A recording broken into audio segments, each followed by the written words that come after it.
here, Jacob arrives in Padan Aram and his children. He marries Leah and Rachel. Anyhow, this is I'm in the video section, so it's long on 3 minutes. Doing chapter 29. I'm doing it from the beginning to the end of chapter at a time, comment as I go, so I have real time here. So chapter 29. Then Jacob continued on his journey and came to the land of the eastern peoples. There he saw a well in the field, where 3 flocks of sheep lying near it because the flocks were watered from that well. The stone over the mouth of the well was large. When all the flocks were gathered there, the shepherds would roll the stone away from the well's mouth and water the sheep. Then they would return the stone to its place over the mouth of the well. Jacob asked the shepherds, "My brothers, where are you from?"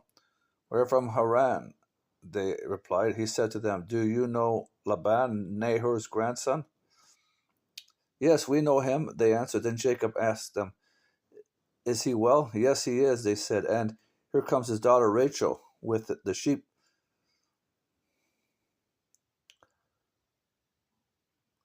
Isn't it funny how in Isaac, Jacob's father, was the same thing? But it wasn't Isaac because he was young. It was the servant of Abraham that went and looked, and she came to draw water too. Isn't it interesting? Well, that's basically what they did. They had land and sheep and wells.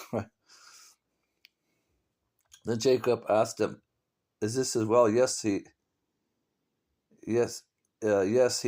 Excuse me, I read that. The daughter Rachel with the sheep, she was coming. Verse 7, "Look," he said, "the sun is still high. It is not time for the flocks to be gathered. Water the sheep and take them back to pasture." "We can't," they replied, "until all the flocks are gathered and the stone has been rolled away from the mouth of the well. Then we will water the sheep."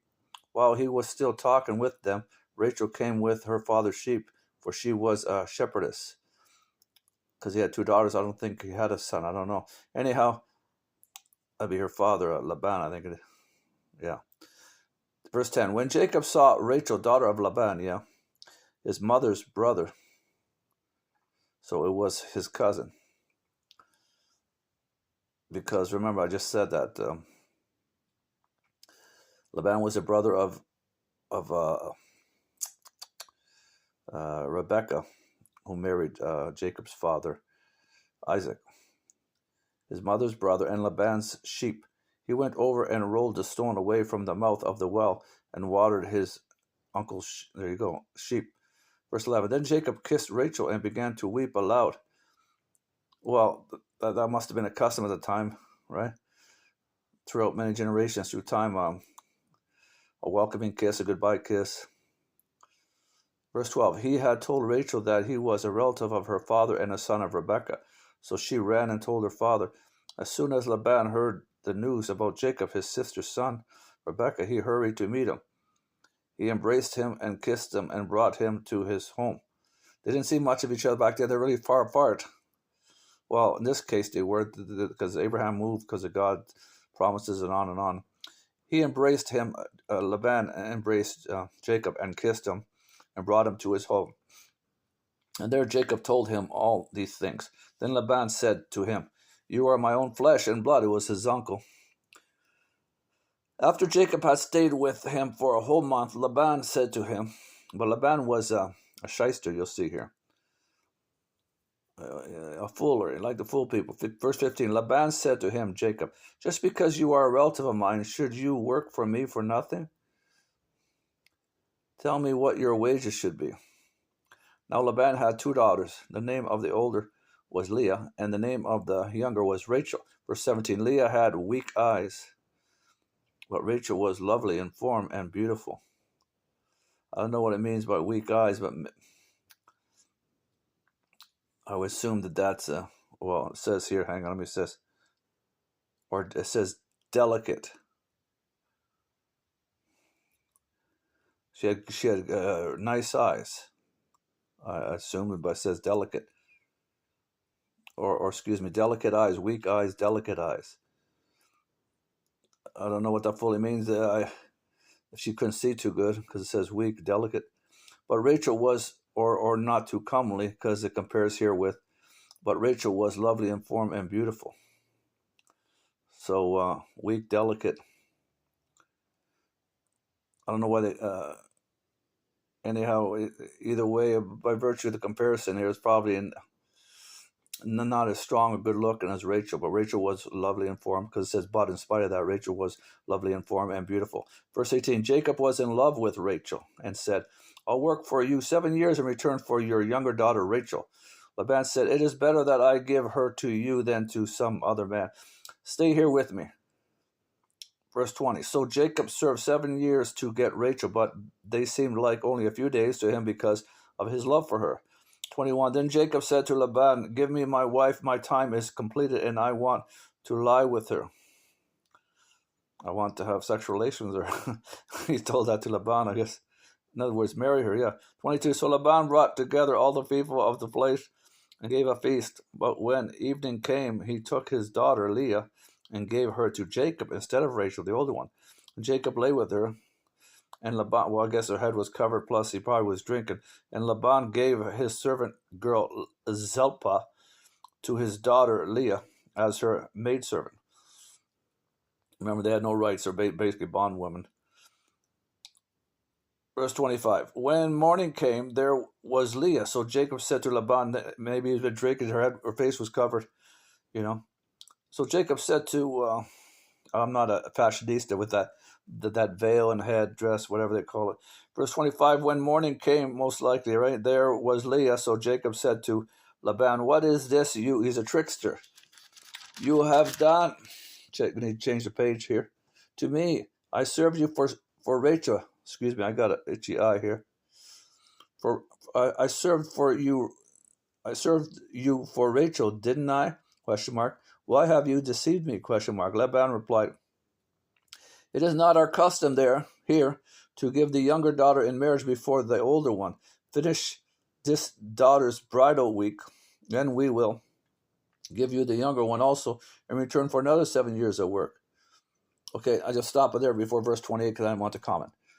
I don't believe that was his custom. I think that was a lie. Because if it was the custom,